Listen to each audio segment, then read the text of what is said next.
students, welcome to you all in my YouTube channel. This topic of discussion is all about units and dimensions. First of all, we should know what is a physical quantity. Anything which can be measured directly or indirectly is known as physical quantity. Anything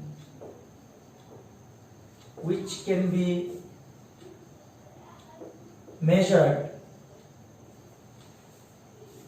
directly or indirectly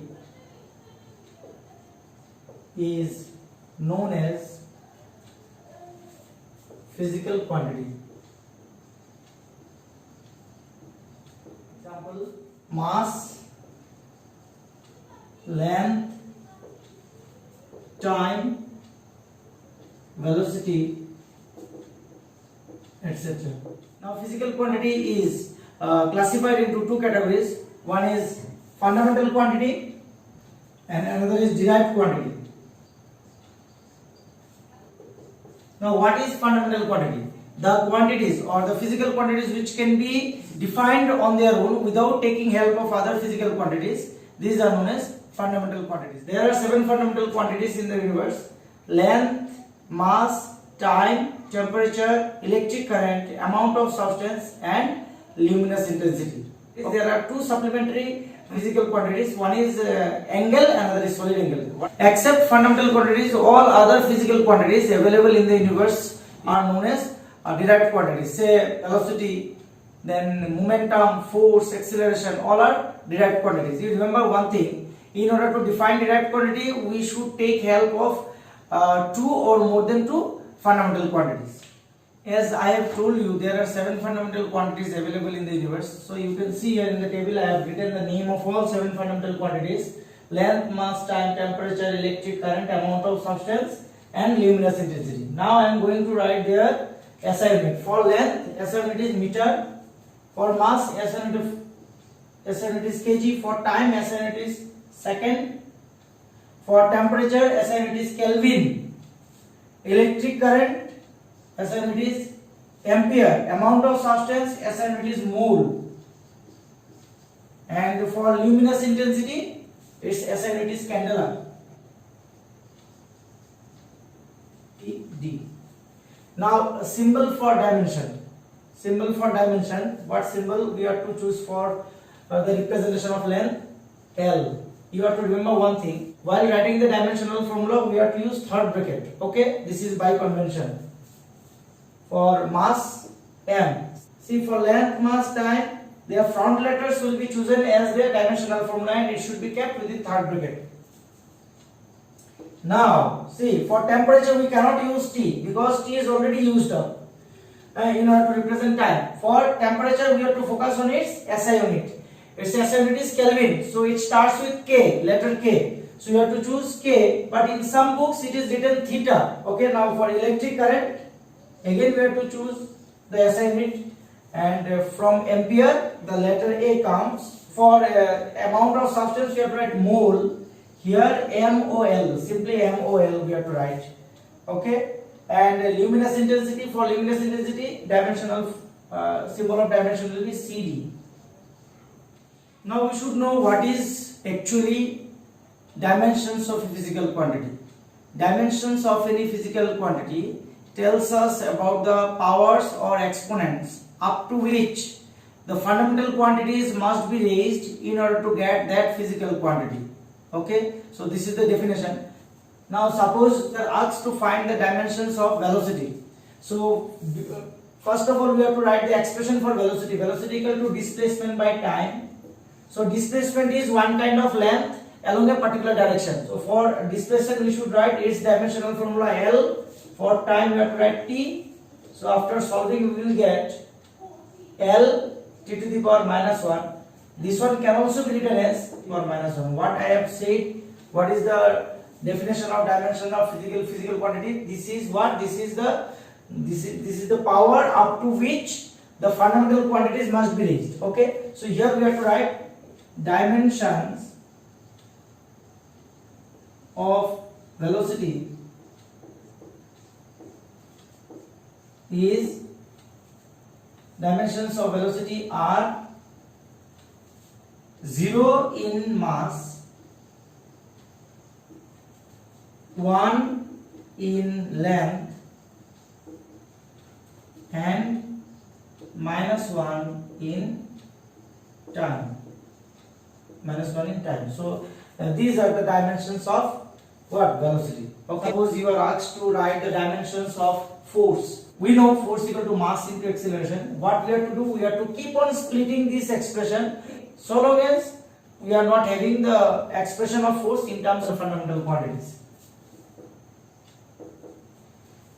M into, for acceleration we have to write velocity by time. Velocity is a derived quantity because for velocity we need displacement and time. Okay, so we have to write, in place of velocity we have to write displacement by time divided by time. So ultimately we are getting ms by t square. For mass what we have to write? Third bracket m. For displacement we have to write third bracket l. For time square we have to write third bracket t square. So after solving this we will get m to the power 1, l to the power 1, t to the power -2. So what will be the dimensions of force? Dimensions of force will be 1 in mass, 1 in length, and -2 in time.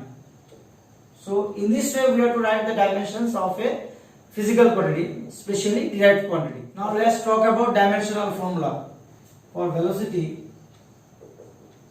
we have to write displacement by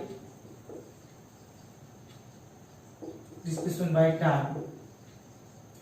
Okay, for displacement we have to write what? L. For time we have to write t. So the dimensional formula will be m naught L t to the power -1, or someone can write L t to the power -1. This is the expression from where we can get the information that in order to define velocity we need displacement and we need time. And in which way they are to be used? See, power of L is 1, so L means displacement will come in the numerator, and power of t is -1. Time will come in the denominator, and its power will be 1. Now a few more examples I am going to show you. Work. Definition of work is force equal to displacement, and acceleration is a derived quantity. We have to write, in place of acceleration we have to write v by t as m. Velocity is again derived quantity, so we have to write displacement by time into s.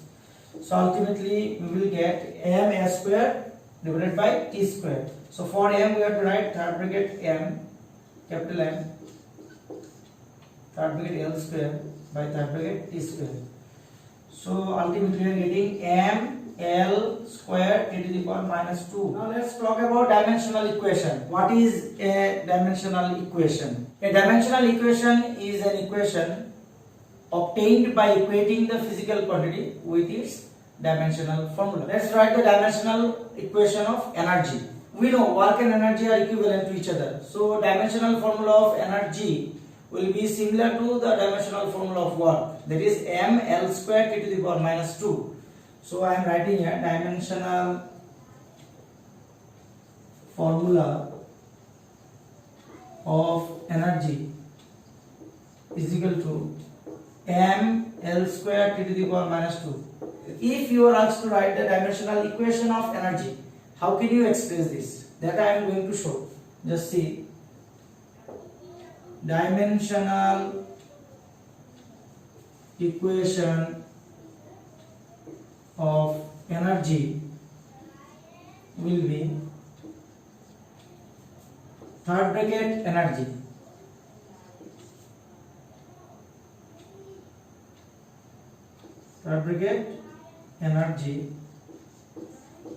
equal to m L square t to the power -2. Now we are going to discuss dimensional formula of various physical quantities. Say dimensional formula of momentum.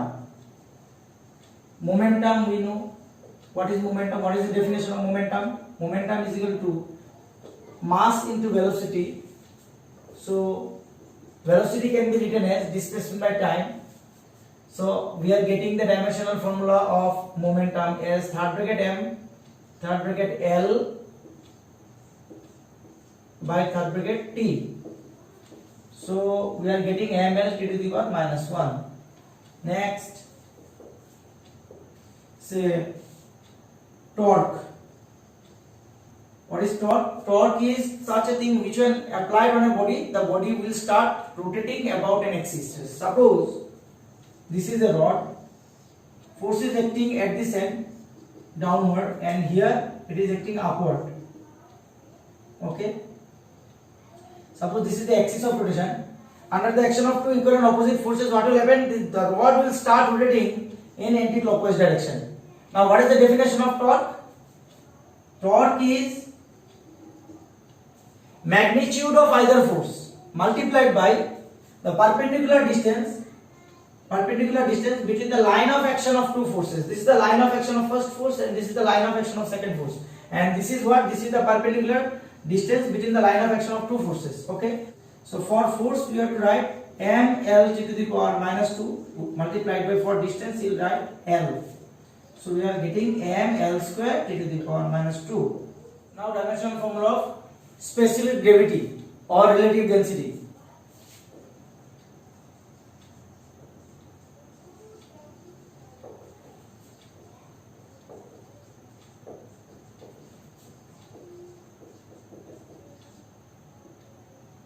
What is the definition of specific gravity? In class 9 you have studied specific gravity or relative density of a substance. It is the ratio of the density of the substance to the density of water at 4 degrees Celsius. Okay.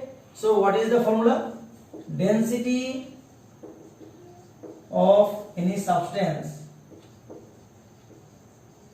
divided by density of water at 4 degrees Celsius. Density we will write mass by volume. Here also we will write mass by volume. For mass we will get m, for volume we will get L cube. So what we are getting?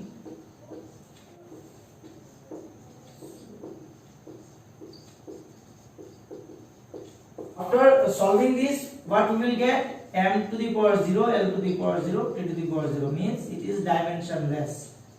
Dimensionless. See, refractive index, it is represented by the symbol mu or n. And the definition of refractive index is velocity of light in vacuum by velocity of light in a particular medium of whose refractive index we need to obtain. So for velocity of light in the numerator it will come displacement by time, means L T to the power minus 1. Here also L T to the power minus 1. What we are getting? It is also dimensionless. M naught, L naught, T naught. Okay. Now for frequency, what is the symbol to represent frequency? Nu. Or here also we can use N. And the definition is 1 by time period. For time period, what we will write? Capital T. So after solving, we will get m to the power 0, L to the power 0, T to the power minus 1. For spring constant or force constant, what will be the dimensional formula? Before going to write the dimensional formula of spring constant, that is the force constant, we need to know what is actually force constant and how it will come. We have a spring here, its end is attached to a rigid support. Now from this side, if you pull the spring, what will happen? It will show expansion. It will show expansion. Okay, so under the action of external force, it is going to extend towards right. And what will be the extension? This much will be the extension. And in which direction? Towards right. Okay, and this point is known as equilibrium point or equilibrium position. And this is the extension. And if you release the spring, after extending this, if you release it, what will happen? The spring will regain its original shape and size. And this property of the spring, by virtue of which it is regaining its original shape and size, this property is known as elasticity. By virtue of elasticity, when a body is deformed, it will develop one force internally just opposite to the external force. That force is responsible to restore the original shape and size of the body, and that is why this force is also known as restoring force. So restoring force will always direct towards the equilibrium position. Suppose this is written as F restoring. In the chapter Mechanical Properties of Solid, you will get to know one law. This is known as Hooke's law. According to Hooke's law, restoring force is directly proportional to displacement. Now, if you write the equation F restoring, it will be minus kx. Why minus sign we need to use? Because you see what is the direction of extension? Towards right, and direction of restoring force towards left. So they are having opposite directions. So here the minus sign represents the direction of restoring force, and x means displacement. They are in opposite directions. Now you can write k is equal to minus F restoring by x. Here minus sign is insignificant while dealing with dimensional analysis. So we should not bother about the means minus sign. We have to focus on the physical quantities. For force we will write m L t to the power minus 2, and for displacement we will write L. So after solving, what we will get? M L to the power 0 t to the power minus 2. As you can see here, I have written the name of some physical quantities whose dimensional formula we need to obtain. Okay. So first one is surface energy. Except surface energy, if you have any kind of energy, its dimensional formula will be same as that of work. But in case of surface energy, we have to think it separately. What is the surface energy? Surface energy is the energy distributed per unit surface area of a body. Energy distributed per unit surface area. So surface energy will be energy by area. Energy by area. For energy we will write m L square to the power minus 2, and for area it will be L square. What we are getting after solution, we are getting m L to the power 0 to the power minus 2. Now surface tension. What is surface tension? Surface tension is the force acting per unit length. Force acting what? Per unit length. For force we will write m L to the power minus 2, and for length we will write L. So what we are getting? M L to the power 0 to the power minus 2. So from here we can see that both surface energy and surface tension both are having the same dimensional formula. Now power. What is power? Power is work done per unit time. So work by time is the power. For work we will write m L square to the power minus 2, and for time it is t. So after solving this, but we will get m L square to the power minus 3. Now impulse. What we do while hammering a nail on a wall? We apply a huge force. With the help of hammer we apply a huge force on the nail for a very small time interval. That huge force multiplied by the small time interval, that will provide you the physical quantity impulse. Understood? So the expression for impulse is force multiplied by time. So what is the dimensional formula of force? M L t to the power minus 2, and for time we will write t. So ultimately we are getting m L t to the power minus 1. Now pressure. What is pressure? Pressure, you know, pressure is force by area. Force acting per unit surface area. So for force we will write m L t to the power minus 2, and for area we will write L square. So ultimately we are getting m L to the power minus 1 to the power minus 2. Now pressure energy. Actually what is energy? Energy is equivalent to work. Now work when calculated in terms of pressure, that will be known as pressure energy. And pressure energy, the term pressure energy will get in the chapter Mechanical Properties of Fluid. Okay. Now what we know as the product of force and displacement. You need to get pressure in this expression. What you will do? You have to divide force by area. Then you have to multiply area with displacement. Here what you will get? Volume. Okay. And here what you will get? Pressure. So pressure multiplied by volume, this is the expression of pressure energy. For pressure, we know the dimensional formula ml minus 1, m l to the power minus 1, t to the power minus 2 multiplied by, for volume, what we know, length into breadth into height, that means L cube. So after solving this, what we will get, m L square t to the power minus 2. As you can see here, it is also having the same dimensional formula as the dimensional formula of work. So without going through detailed calculation, you can directly write down pressure energy equal to work is equal to ml square to the power minus 2. Okay. Now what is gravitational end? It is the gravitational potential energy divided by weight of an object. Gravitational potential energy we know mgh, weight we know mg.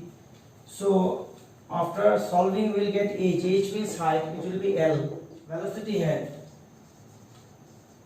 Velocity head. This is what? Kinetic energy per unit weight of an object. Kinetic energy half mv square. You remember one thing, number has no dimension. Number has no dimension. So we have to write the dimensional formula of velocity square divided by dimensional formula of acceleration. L t to the power minus 1. This is the dimensional formula of velocity.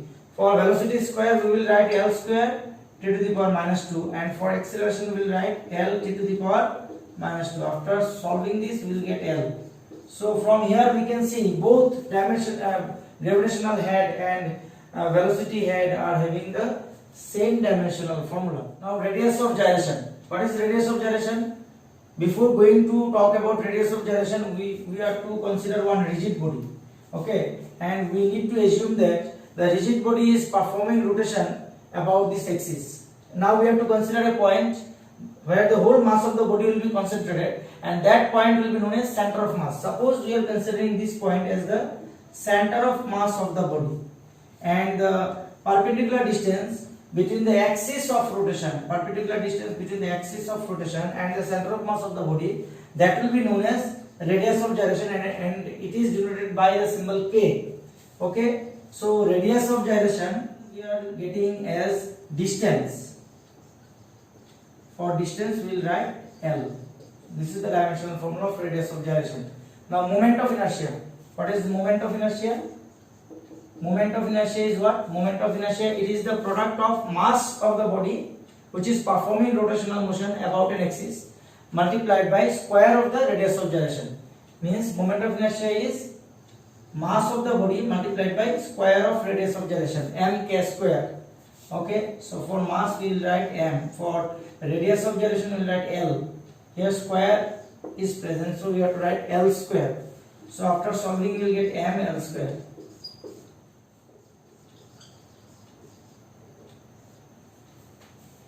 Now what is the definition of angle? Suppose AB represents an arc, and this O is the center and R is the radius, and this is the angle. And what will be the definition of angle? If theta is very small, then we know angle equal to arc by radius. For arc we will write L, for radius we will write again L. So it will be dimensionless, m naught, L naught, T naught. Its SI unit is what? Radian. So angle is such a physical quantity which is having unit but no dimension. Next is angular velocity. Angular velocity is what? Angular velocity is the angular displacement by time. Angular displacement by time. So for angular displacement we have to write m naught, L naught, T naught. For time we will write T. As we can see here, it is having dimensional formula T inverse. Now angular momentum. What is angular momentum? Angular momentum is denoted by L. Okay, and what is the definition of it? It is known as moment of linear momentum. Now what is moment? Moment means linear momentum multiplied by the radius of the circular orbit along which the particle is performing rotational motion. So momentum, linear momentum multiplied by radius, this is what? This is angular momentum. Linear momentum is what? Mass into velocity. For mass we will write capital M, for velocity we will write L t to the power minus 1. So this is the momentum, and for radius we will write L. So after solving this, what we will get m L square t to the power minus 1. Okay. Now, angular impulse. What is angular impulse? Angular impulse is the product of torque multiplied by time. This is angular impulse. Okay. Torque is having the same dimensional formula as that of work. Torque is having the same dimensional formula as that of work.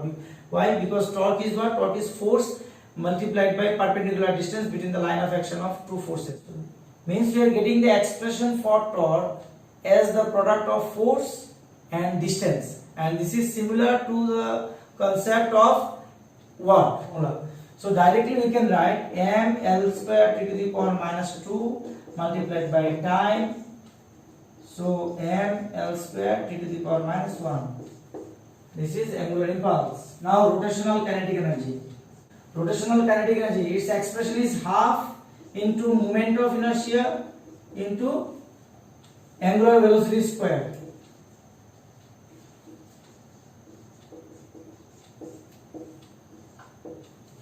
Okay, so what was the dimensional for half is not having any dimension. What is the dimensional formula of moment of inertia? It was ml square. What is the dimensional formula of angular velocity? Angular velocity is angular displacement by time. Angular displacement has no dimension. For time we have to write t. So t square. For square we have to write here. So it will be 1 by t square. So after solving we will get ml square t to the power minus 2. That means what? That means rotational energy and work and normal energy, means kinetic energy, potential energy, all are having the same dimensional formula. As I have said earlier, any kind of energy except surface energy are having the same dimensional formula. This one is the dimensional formula, ml square to the power minus 2. Now aerial velocity. Aerial velocity. What is the definition of aerial velocity? Aerial velocity is the area travelled per unit time or area covered per unit time. Area by time. This is the aerial velocity. For area we have to write L square. For time we have to write T. So it will be L square T to the power minus 1. Now gravitational constant. How can we derive the dimensional formula of gravitational constant?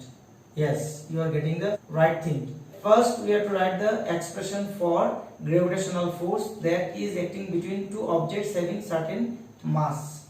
Suppose body A and body B are having masses m1 and m2 separated by a distance r from each other. What will be the gravitational force of attraction acting between them? According to Newton, it will be F is equal to G m1 m2 by r square. So G is what? Gravitational constant. We are getting F r square by m1 m2. So write down the dimensional formula of force. M L to the power minus 2. For r square we have to write L square. For m1 we have to write m. For m2 also we have to write m. After solving this, what we will get? M to the power minus 1 L cube t to the power minus 2. This is the dimensional formula of gravitational constant. Now we are going to discuss the dimensional formula of these physical quantities. First one is temperature gradient. Gradient of any physical quantity is equal to that physical quantity divided by distance. Okay. So temperature gradient is temperature by distance, pressure gradient is pressure by distance, velocity gradient is velocity by distance. So the common formula of gradient is gradient of any physical quantity will be that physical quantity divided by distance. Okay. So temperature gradient will come as temperature by distance. This is temperature gradient. Okay. Temperature by distance. For temperature we have to write Kelvin. For distance we have to write L. So it will be L to the power minus 1 K. Now heat current. What is heat current? Heat current is what?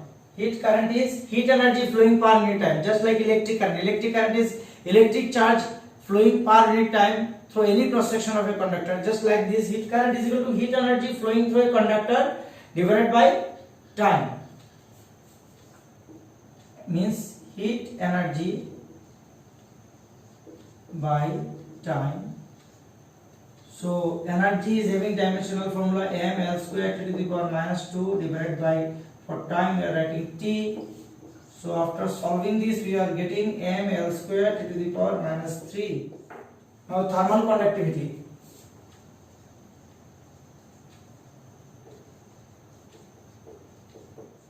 We are considering one cube.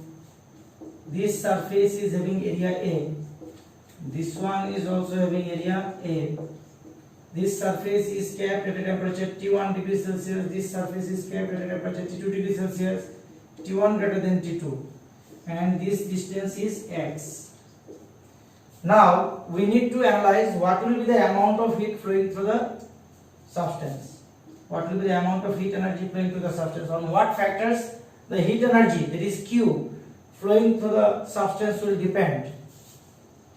Heat energy flowing through the substance will be directly proportional to the temperature difference. If the temperature difference is more, more and more heat energy will be flowing from this end to that end, means from hot end to cold end.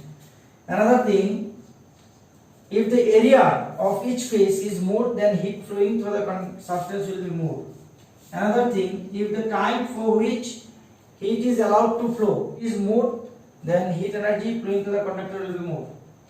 Another thing, heat energy flowing through the conductor will be inversely proportional to the separation between the hot phase and cold phase. Okay.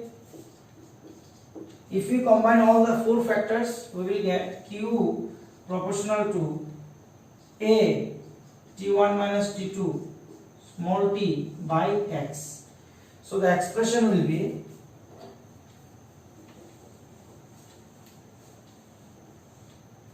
now the expression of heat energy flowing through the substance will be K A T1 minus T2 small t by x. Now what is K? K is the property of the material of the substance itself, and it is known as thermal conductivity. Conductivity of copper is more than that of plastic. That's why copper is a good conductor of heat. So the expression for K will be Q x by A T1 minus T2 small t. What is Q? It is heat energy. For energy we have to write ml square t to the power minus 2. For distance it will be L. For area it will be L square. For temperature it will be Kelvin. For time it will be T. You remember one thing, T1 is temperature, T2 is another temperature. Suppose this temperature is 100 degrees Celsius, this temperature is 20 degrees Celsius. So if you take the difference between 100 degrees Celsius and 20 degrees Celsius, what will be your result? Your result will be 100 minus 20 is equal to 80 degrees Celsius. Your T1 minus T2, you should not write Kelvin minus Kelvin is equal to Kelvin to the power 0. You should not write like this. Okay. T1 minus T2 will have the same dimensional formula as that of T1 and T2 itself. This is known as principle of homogeneity. After solving this, dimensional formula of K will be M L T to the power minus 3 K to the power minus 1. Now thermal resistance. What is thermal resistance? Temperature difference between the hot phase and cold phase divided by heat current. Temperature difference will have the same dimensional formula as that of temperature, so it will be Kelvin, and heat current was heat energy flowing per unit time. Energy was having the dimension m L square T to the power minus 2 divided by time t. So if you solve this, you will get m to the power minus 1 L to the power minus 2 T K to the power K. Now stress. What is stress? Stress is the internally developed restoring force in a deformed body per unit cross sectional area. Okay, so that means stress is force by area. It is similar to pressure. So for force we have to write ml to the power minus 2 divided by L square. So it will be m L to the power minus 1 T to the power minus 2. So this is all about stress. Now strain, what is strain? Strain is, suppose you are extending the spring by applying external force. So it is going to deform. Okay. So strain developed in that body will be increase in length or change in length divided by original length. Okay. So change in length, I am writing delta L divided by original length L. It will be L by L. So it will be dimensionless, m naught, L naught, T naught. Now coefficient of elasticity.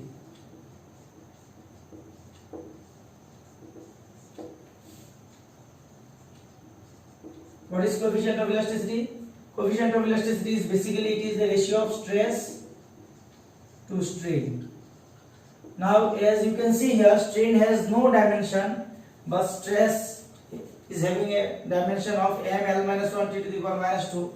So the dimensional formula of coefficient of elasticity will be similar to as that of stress, m L to the power minus 1 T to the power minus 2. Depending upon the nature of deformation, coefficient of elasticity is of three types. First one is Young's modulus, second one is bulk modulus, third one is rigidity modulus. If you are going to increase the length of a body, coefficient of elasticity will be known as Young's modulus. If you are going to change the volume of a body, then coefficient of elasticity will be known as bulk modulus. If you are going to deform the body such that the top surface of the body is going to slide, but its bottom surface remains fixed at its own position, means if you are going to tilt a body by applying a tangential force, in that case coefficient of elasticity will be rigidity modulus. And you don't worry about all these things, you will get to know about various kinds of coefficient of elasticity in the chapter mechanical properties of solid. Okay. Now coefficient of linear expansion. Suppose we are having a rod of length L and we are going to increase the temperature of the body by delta T degrees Celsius. What will happen? Getting the heat energy, the molecules will start vibrating about their mean position. As a result, the average separation between two molecules of the rod will increase. Suppose the increase in length is delta L, initial length it was L. Okay, so the increase in length, it will be directly proportional to the rise in temperature, and also increase in length will be directly proportional to initial length of the rod. Okay, now if you combine these two factors, what you will get? Increase in length will be proportional to L delta T. That constant is known as coefficient of linear expansion. Alpha will be delta L by L delta T. So it will be L by L into K. K stands for Kelvin here. So we will get Kelvin to the power minus 1. There are two other types of coefficient of expansion. If you are going to increase the surface area of a body, then that coefficient of expansion will be known as coefficient of surface expansion, and it will be denoted by beta, and it will also have the same dimensional formula as that of coefficient of linear expansion alpha. If you are going to increase or if you are going to change the volume of a body by supplying heat energy to that body, you will get coefficient of volume expansion, and it will be denoted by gamma. And just like alpha, it will also possess the same dimensional formula. Joule's mechanical equivalent of heat is also known as Joule's constant. We know work done is directly proportional to heat energy. Work done is directly proportional to heat energy. Okay, so W is equal to JH. That proportionality constant J is known as mechanical equivalent of heat. So J we are getting W by H. So for W, what is the dimensional formula? Means for work, dimensional formula is mL to the L square to the power minus 2. For heat also mL square to the power minus 2. That means mechanical equivalent of heat is dimensionless. It is dimensionless physical quantity. Okay. Molar specific heat, this term is related to gas. Molar specific heat is defined as the amount of heat required to raise the temperature of 1 mole of gas through 1 degree Celsius. For heat energy, dimensional formula is mL square to the power minus 2. For number of moles, it will be mole. Rise in temperature, it will be K. After solving, what you will get? ml square t to the power minus 2 k to the power minus 1 mole to the power minus 1. Now universal gas constant. Perhaps you know about the ideal gas equation. The ideal gas equation is PV is equal to nRT. What is P? P is the pressure of the gas, V is the volume of the gas, N is the number of moles of the gas, R is the universal gas constant, and T is the temperature of the gas. If you solve the expression for R, what you will get? PV by NT. So for pressure you will write m L to the power minus 1 T to the power minus 2. For volume you will write L cube. For mole you have to write MOL third bracket. For temperature you will write K. Now you solve this, what you will get? M L square T to the power minus 2 K to the power minus 1 mole to the power minus 1. Now entropy. What is entropy? Entropy measures the degree of disorderness of the system. Entropy measures what? Degree of disorderness of the system. And one law is there in thermodynamics. This is known as second law of thermodynamics. It relates the heat energy supplied to a gaseous system with the rising temperature and the entropy of the gaseous system itself. Okay. What is the relation? Delta Q, heat energy supplied to the system, is equal to S into delta T. This S is entropy. S is equal to delta Q by delta T. Delta Q is what? Dimensional formula of delta Q is m L square T to the power minus 2. For temperature you have to write Kelvin. So ultimately we are getting m L square T to the power minus 2 K to the power minus 1. Now latent heat. What is the latent heat? It is the amount of heat required to change the state of a substance at constant temperature and pressure. It is known as latent heat. Expression for latent heat will be heat energy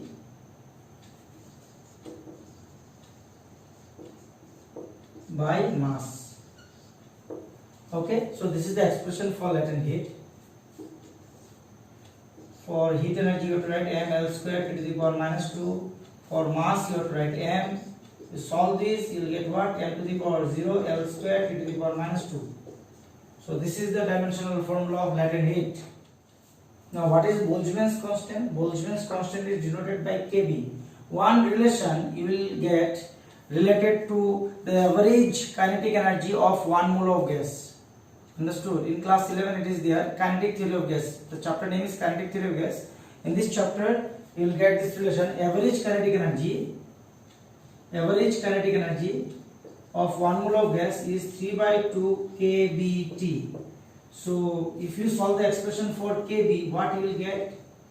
Ek means kinetic energy 2 Ek by 3 T. 2 by 3 is dimensionless.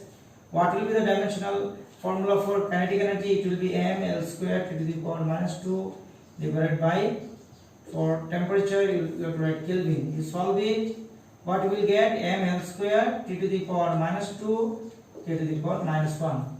Now we are going to discuss the dimensional formula of Stephen's constant. Okay. In thermal properties of matter, you will get one law, Stephen's law. According to this law, heat energy coming out of a black body in the form of electromagnetic radiation per unit time per unit surface area of the body is directly proportional to fourth power of the absolute temperature of that body. So I am writing Q is the heat energy, T is the time, and A is the surface area. It will be directly proportional to 3 to the power 4, fourth power of absolute temperature. If you solve the expression, what you will get? Sigma T to the power 4. That sigma is Stephen's constant. Now you solve the expression for sigma. Q by T into A into capital T to the power 4. Now you write down the dimensional formula of sigma. You have to write here m L square T to the power minus 2. Here for time you have to write T, for area you have to write L square, for temperature you have to write Kelvin. You solve it, what you will get? M L to the power 0 T to the power minus 3 K to the power minus 1. This is very important.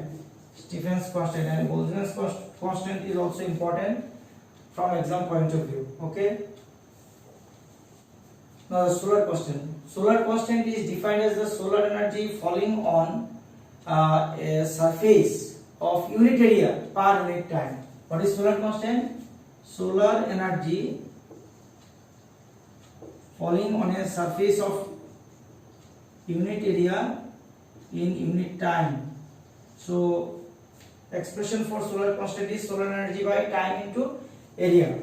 Solar energy is having dimensional formula ml square to the power minus 2, and for area what we will get L square, for time we will get T. After solving what we will get m L to the power 0 T to the power minus 3. Planck's constant. In case of an electromagnetic radiation of frequency nu, its energy is given by E equal to h nu. What is h? H is Planck's constant. H is equal to E by nu, and here nu is the frequency, E is the energy. So energy we can write ml square to the power minus 2. For frequency we can write to the power minus 1. After solving we will get ml square t to the power minus 1. Now I am going to discuss the dimensional formula of electric charge, electric potential difference, electric resistance, conductance, resistivity and conductivity. So one by one I am going to show. You just see. Electric charge is what? Electric charge is equal to current into time. Electric current is ampere, time is capital T. So after solving we will get AT. Now electric potential difference V is equal to work done in taking unit positive charge from one point to another point within the electric field. That one will be known as the electric potential difference between these 2 points. So in case of Q charge, if the work done is W, in case of Q charge, if the work done is W, in case of plus 1 charge, work done will be W by Q. This is what? This is nothing but the potential difference between 2 points. Understood? Within the electric field. So work is having the dimensional formula ml square to the power minus 2, and the charge is having dimensional formula AT. You solve it, you will get ml square to the power minus 3 a to the power minus 1. Okay, now electric resistance. What is electric resistance? By Ohm's law we know V I proportional to V implies V is equal to IR, implies R is equal to V by I. Now you write down the dimensional formula of potential difference, and then you write down the dimensional formula of current. You will get the dimensional formula of resistance. For potential difference we have m L square T to the power minus 3 a to the power minus 1. For current we know ampere. Now you solve it, you will get ml square to the power minus 3 a to the power minus 2. Now conductance. Conductance is denoted by symbol G. G is 1 by resistance. Now you reverse this. M to the power minus 1 L to the power minus 2 T cube S square. Now resistivity. For resistivity we need to use this formula. R is equal to rho L by A. What is rho? Rho is the resistivity. Rho we are getting RA by L. You put the dimensional formula of resistance m L square T to the power minus 3 a to the power minus 2. Then you multiply this one by L square. After that you write L. What you will get? M L T to the power minus 3 a to the power minus 2. What is conductivity? Conductivity is denoted by sigma. It is reciprocal of resistivity. You just do reciprocal of this. What you will get? M to the power minus 1 L to the power minus 1 T cube S square. According to principle of homogeneity, two physical quantities can be added or subtracted only if they possess the same dimensional formula. Suppose A and B, they are having the same dimensional formula. What we can do? We can add A with B. We can subtract B from A. Just like suppose A is equal to 200 meters square and B is equal to 10 meters square. Then we can add A with B. Your result will be 210 meters square. We can subtract B from A. Your result will be 190. But if any physical quantity S represents 10 meter and T represents 1 second, we cannot add S with T. We cannot add. We cannot subtract t from s. Okay, but we can multiply s with t, we can divide s by t. In case of physical quantities that are having different dimensional formula, we cannot add them, we cannot subtract one physical quantity from another, but we can multiply them, we can divide one physical quantity with another physical quantity. Understood? Another thing, suppose we are having one expression a is equal to bt plus ct square plus d.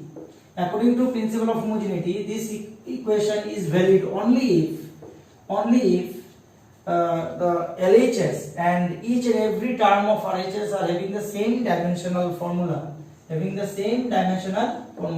So, using principle of homogeneity, if this equation is valid, then we can write this. So, from here we can suppose A is the displacement. Suppose A is the displacement. What will be the dimensional formula of B? We can obtain dimensional formula of B by equating BT with A. How? Suppose BT is equal to A, and what is given according to question? A is the dimensional formula as that of length, say L. From here we can obtain the dimensional formula of B like this. What is T? Suppose T is time.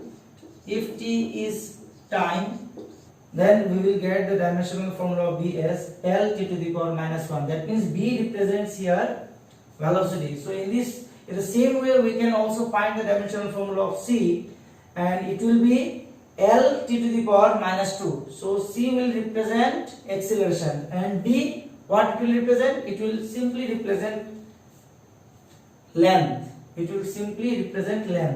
Because D is exactly having the same dimension as that of A, and A we have considered L. Okay, so this is all about principle of limitation of dimension analysis. So if any equation contains dimensionless constant, that equation cannot be derived on the basis of dimension analysis. Number one. The second drawback is we cannot derive such equations which involve numbers, because numbers are not having any dimension. Suppose v square equal to u square plus 2s. This is the correct equation, but if you try to derive this expression using dimension analysis, you cannot get the idea about 2.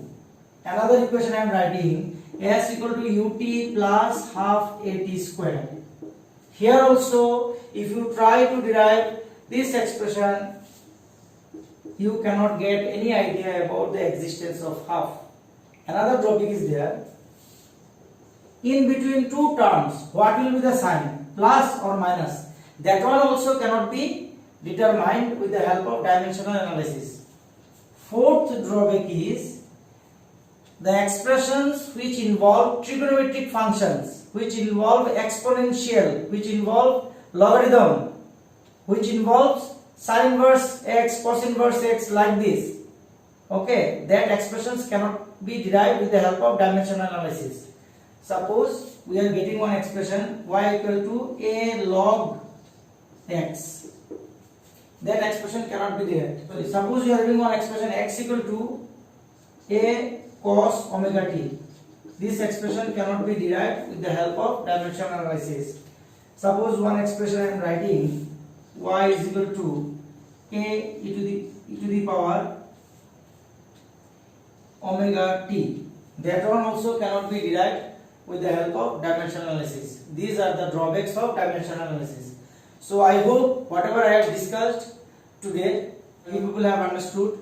Still, if you have any little bit of doubt, feel free to ask me any question in the comment box. Thank you.